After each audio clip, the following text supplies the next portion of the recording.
السلام علیکم ټول مرګرو ته مرګرو دا په خوا کې چې دا کنه دا پاکستان جنډا ده ماشاءالله چې ټول خلک یې پیژني دا ویډیو پورا واورئ ما باندې څه خلک تنقید کوي چې ته د افغانانو لایب ته تللی او پاکستان یې کنځلی د پاکستان جنډا و تا ته ګولونه درولي زه به دا خبره وکړم وروره ما 9 کاله د خپل وطن سپورټ کړی دی او دا کیدی نه شي چې څوک زما جنډه وکنځي صحیح ده یا زما وطن وکنځي یا زما د وطن مشر او زه هغه ته کینم او پاتې شم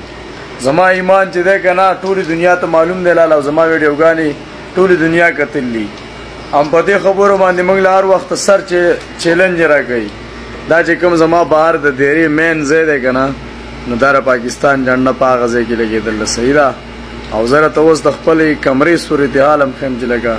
په کوم حساب باندې ده هر هغه سړي ته وایم که ستا زما څه ذاتي څه دښمني نو خپله خبره کوه دا خبره مه کوه چې ستا څه افغانۍ راځي پاکستانۍ راځي وروره که زما د وطن خلاف سړی ما راوخېجو غلط سړی ما راوخېجو بېمانه 2 نمبر 3 نمبر صحیح ده یا د پاکستان بېزتي نو زه ذمهوار یم او که نه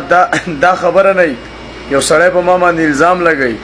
او خپله ذاتي دشمني نو بیا وله نور رنګ مه ورکوئ پاکستان زما وطن دی او ما 9 کاله د خپل وطن او د خپلو ادارو سپورټ کړی دی صحیح ده هغه پولیس دی او هغه ټریپیک دی او هغه فوجي دی او که هغه ملا دی او که هغه هر څه شی دی او که عوام دی او که قائد اعظم دی خلکو پرې له 9 کاله خور او مور کنځله دقه پاکستان به سره موږ د پاکستان زنده‌باد چغې والي زمونږ په دیره کې به جنډه لګېدلې د پاکستان د چا د لور او د خور نه زه د خپله کمره هم ښیم صحیح ده ټول خلک دې ویني که تاسو زما څه خپل ذاتي څه دښمنۍ لړه وهئ نو خپل نوموالی او ښکاره ځانه څه داسې کار پیدا کړئ چې تاسو زما خلاف لړاو شئ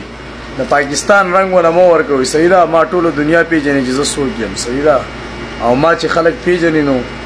هغو ته دا هم پته شته چې دا هلک څه کوي او په څه وجه باندې ما پیژني دا خبره واورئ ټولو ته دا ګوره ښه دا زما د کټ سر ته د پاکستان جنډه او د عمران خان صحیح ده دا زما کټ دی صحیح ده دا پکې بله جنډه لګېدل او دا د عمران خان په کول پروت دی صحیح ده دا د عمران خان ګولیبن آی لو یو عمران خان دا زما کپړې دي پاکستان افغانستان او پاکستان دا زما کپړې دي صحیح ده دا د سعودي عرب جنډه ده اشنا که زما سره چا خپله ذاتي معاملې نو ته هغه خبره کوه چې کومه خبره ستا زما صحیح